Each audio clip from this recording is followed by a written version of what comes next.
So I come from a consulting background, problem solver by profession. And I worked with nonprofits and faith organizations, churches, small businesses, those kind of organizations in community. And so often, back in the day, I remember that you started with vision. Consulting 101, if you're going to start a nonprofit, what's your vision? What's your mission? What's your plan? But the longer I've done this work of trying to figure out how we heal community, I realized that that's not the place to start. It comes next. But I realized that you got to start with people.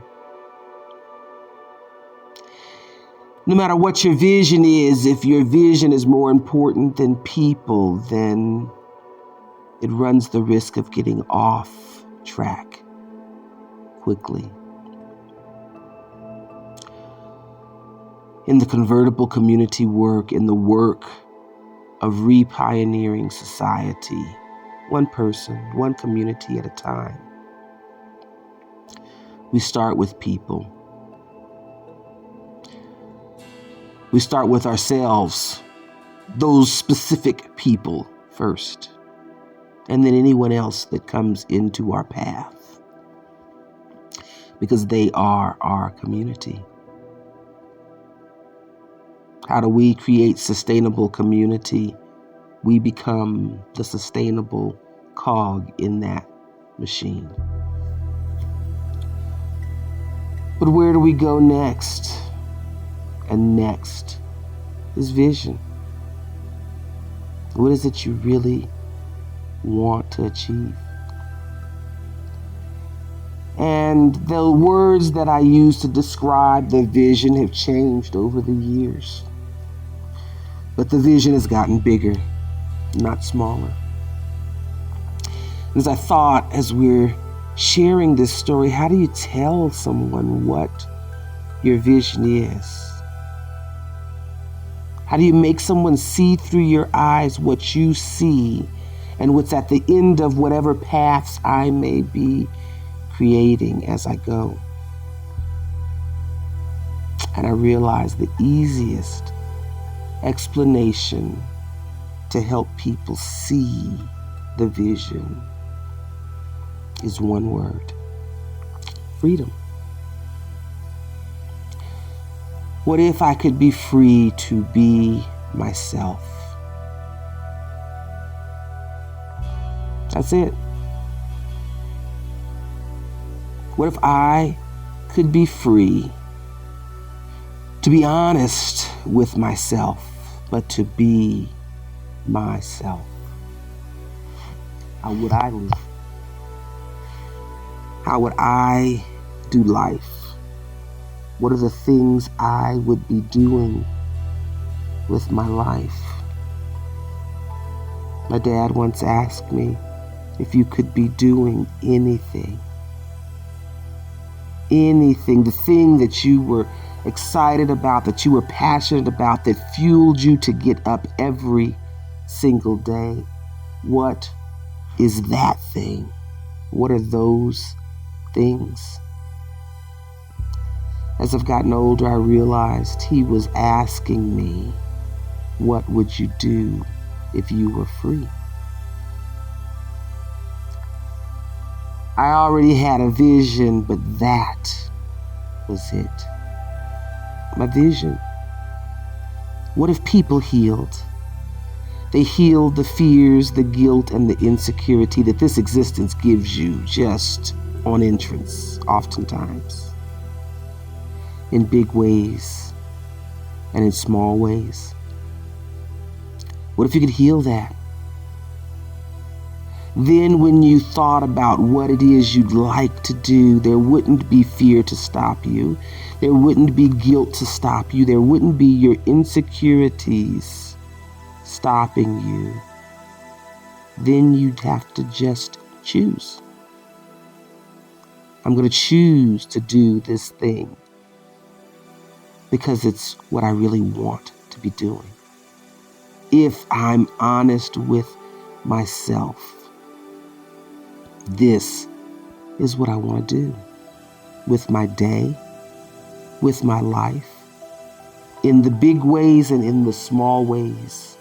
Very specifically, this is my truth, and I live it. We believe that people living from their passions changes the world. It changes community. But the very first thing is it changes your life. When I'm doing the things that I enjoy, the things that fuel me all the way down to my core, life feels different. Life feels like an adventure that you want to get up for every single day. Life feels like a place where you're enjoying the moments and excited about any future moments that may come. But we, too, move on to vision. Vision for freedom is our work. What would it look like if that happened? What would it look like in my life specifically?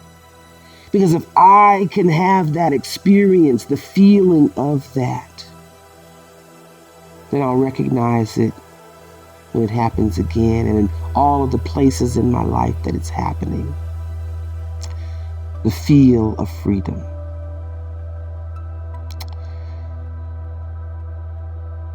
And our vision is, how can we help others have freedom? Because freedom is what I want.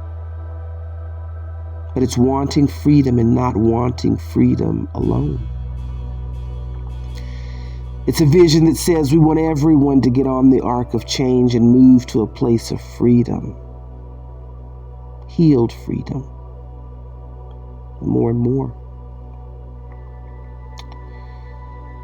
And then it's the freedom. What do you want people to do with that freedom? What's the vision? And I think at the core, it's the freedom to love. See, our damage takes us away from that freedom. When I'm damaged and you do something that I feel is not loving, it triggers me, and then I got an attitude. Or worse, I respond in ways that are not loving. And then you've damaged me and I've damaged you, and we both leave the interaction worse. The freedom to love is about me doing my work so that no matter what you do, no matter who you are, at the moment that I encounter you, I can choose to give and be love.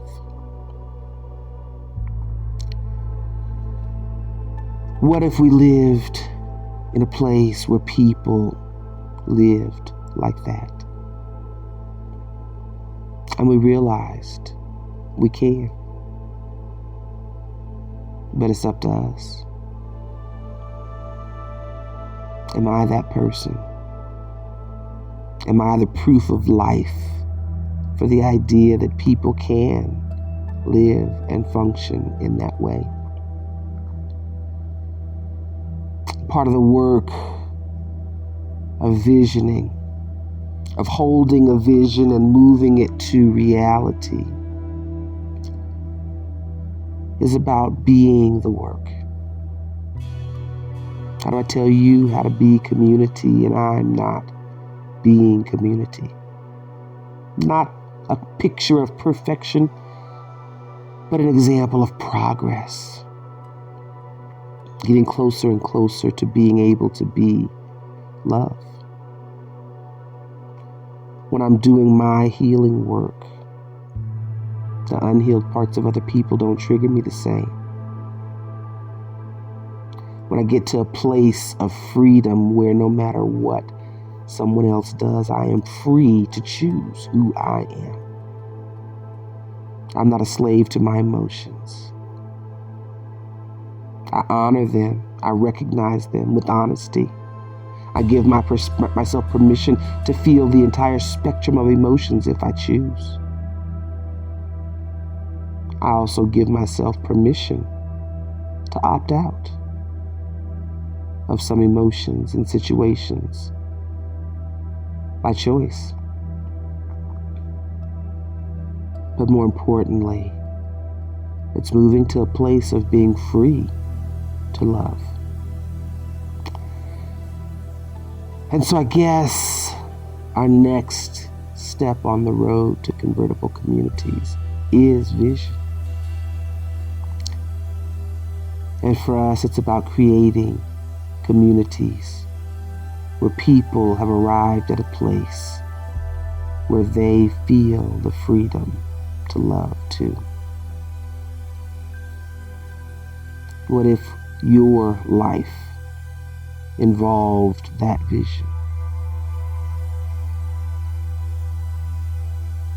Now, you don't get to vision without taking the steps. That's a lesson I think we all understand on some level. The work has been hard. And it's continuous. Because there's still times where I'm a slave to my emotions too. That's real, if I'm being honest. And it shows me other areas of my life where I don't yet have freedom. That's the reality of this work. It'll never be completed. It may never be completed in my life. There may be things that come up in my unhealed parts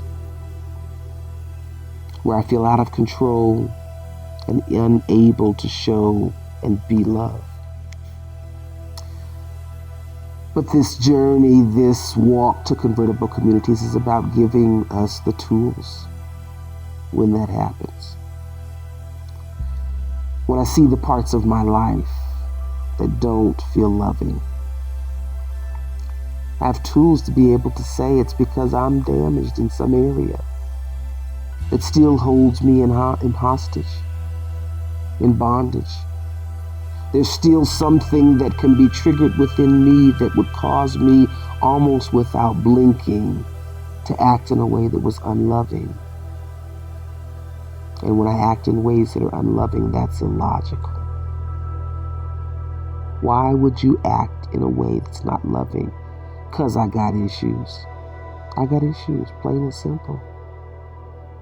Those issues hold me hostage, where I'm hostage to my emotions, and sometimes my behavior lines up with my emotions. But with commitment and with the tools to do it, I'm able to go deeper and find those places that still need healing in my life. And I'm able to see the difference it makes. And so we start with people, and then what follows is vision. And our vision, very specifically, is to help people get to freedom.